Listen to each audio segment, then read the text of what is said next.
Assalamualaikum anak-anak ibu yang masih belajar di rumah. Ayo kita lanjutkan materi kita tetap belajar. Jangan lupa berdoa dulu. Bismillahirrahmanirrahim. Kita lanjut dengan KD 32, interaksi sosial dan lembaga sosial. Ini memang kreatifnya Ibu Fitri untuk kalian. Sekarang kita lihat apa tujuan kita setelah selesai belajar nanti. Setelah selesai belajar nanti, kamu harus bisa pertama menjelaskan bentuk interaksi sosial yang asosiatif. Kedua, menjelaskan bentuk interaksi sosial disosiatif. Di materi kita pada saat ini adalah bentuk-bentuk interaksi sosial. Kemarin, apa yang maksud dengan interaksi sosial? Interaksi sosial adalah hubungan antara manusia dengan manusia dalam bentuk individu dengan individu, individu dengan kelompok, kelompok dengan kelompok yang bersifat dinamis. Nah, bagaimana bentuk hubungan tersebut? Nah, bentuk hubungan antara manusia dengan manusia itu bisa dikelompokkan, dijeniskan menjadi dua, yaitu yang berjenis yang pertama interaksi sosial asosiatif, yang kedua interaksi sosial disosiatif. Interaksi sosial yang bersifat asosiatif adalah suatu bentuk interaksi sosial atau suatu bentuk hubungan antara manusia dengan manusia yang menghasilkan kerjasama dan akan mengarah pada kesatuan. Kemudian, bagaimana pula interaksi sosial yang bersifat disosiatif?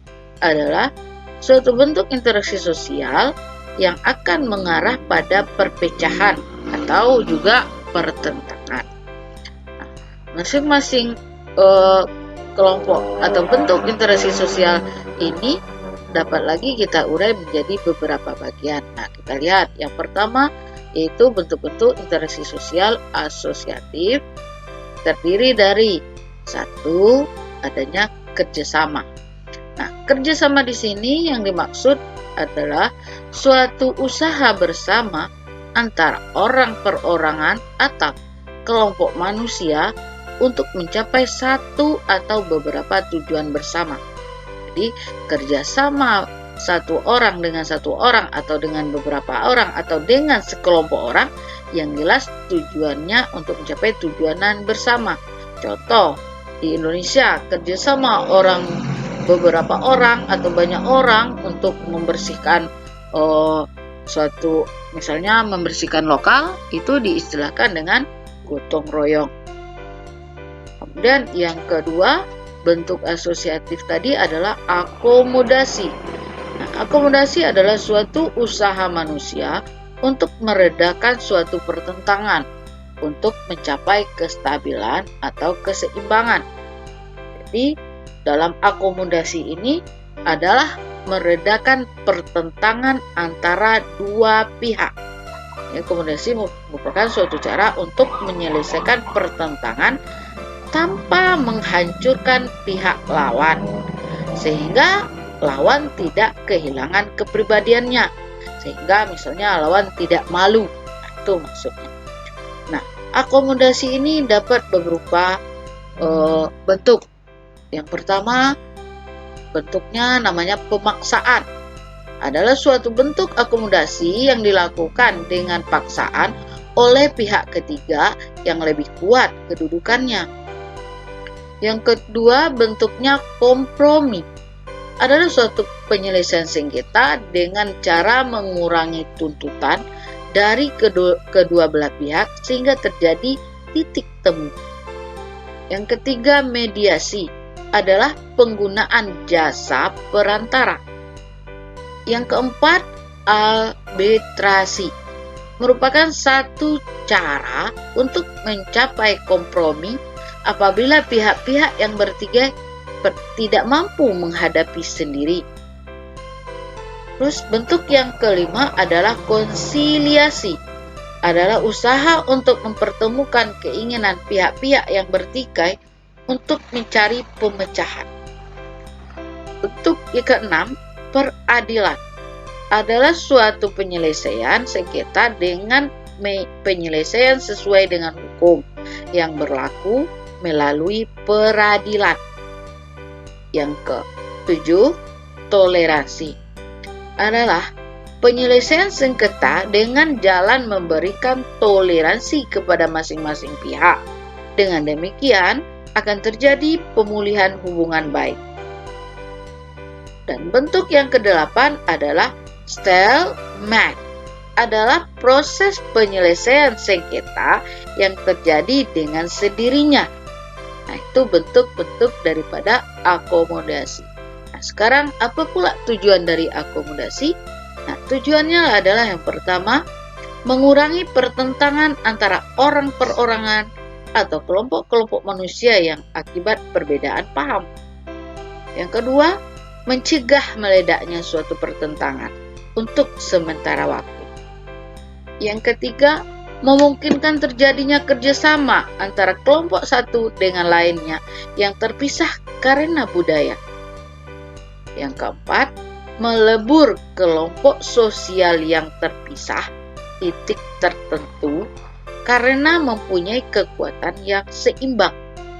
Itulah tujuan-tujuan dari akomodasi. Kemudian kita lihat lagi bentuk asosiatif yang ketiga adalah asimilasi. Asimilasi merupakan cara-cara bersikap dan bertingkah laku dalam menghadapi perbedaan untuk mencapai kesatuan dalam pikiran dan tindakan. Proses asimilasi dapat melalui beberapa cara. Yang pertama, sikap toleransi. Yang kedua, sikap saling menghargai orang lain dan kebudayaan. Yang ketiga, persamaan dalam unsur-unsur kebudayaan. Yang keempat, dengan cara perkawinan campuran. Kemudian, asosiatif yang keempat adalah akulturasi. Akulturasi merupakan fenomena yang timbul sebagai akibat pertemuan atau kontak budaya secara langsung atau terus-menerus antar kelompok manusia yang memiliki kebudayaan yang berbeda, namun tidak menghilangkan ciri-ciri asli dari masing-masing kebudayaan. Nah, itulah kelompok dari bentuk-bentuk dari interaksi sosial asosiatif. Ada 4. Sekarang kita lihat lagi bentuk-bentuk interaksi sosial disosiatif. Nah, yang pertama bentuknya kompetisi atau persaingan. Nah, kompetisi adalah suatu proses individu atau kelompok yang bersaing untuk mencari keuntungan melalui bidang-bidang kehidupan tertentu. Contoh, misalnya untuk meraih gelar juara, meraih kesuksesan, mendapatkan sebuah piala atau hadiah. Untuk mendapatkannya, maka seseorang harus bersaing satu dengan yang lainnya. Nah, di dalam persaingan ini ada 2 jenis, yaitu yang pertama persaingan bersifat pribadi dan yang kedua persaingan yang bersifat kelompok. Kita lanjut, disosiatif yang kedua adalah kontravensi. Kontravensi adalah sikap mental yang tersembunyi terhadap orang lain atau unsur-unsur kebudayaan suatu golongan tertentu. Kontraversi ini ditandai dengan gejala. Pertama, adanya ketidakpastian mengenai diri seseorang dan perasaan tidak suka yang disembunyikan. Yang kedua, kebencian atau keraguan terhadap kepribadian seseorang.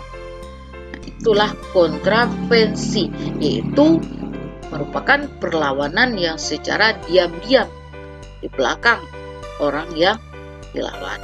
Yang ketiga adalah pertentangan atau konflik. Pertentangan atau konflik adalah suatu proses di mana individu atau kelompok berusaha untuk memenuhi tujuan dengan jalan menentang pihak lawan yang disertai dengan ancaman dan kekerasan. Pertentangan atau konflik disebabkan oleh beberapa sebab. Yang pertama, mungkin karena perbedaan antara individu dan individu. Yang kedua, perbedaan kebudayaan. Yang ketiga, perbedaan kepentingan. Dan yang keempat, adanya perubahan sosial.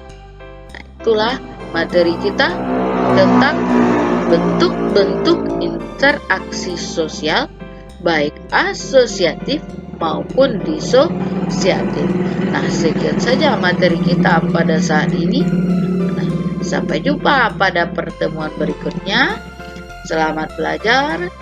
Jangan lupa catat dengan baik, rapi. Dadah. Assalamualaikum.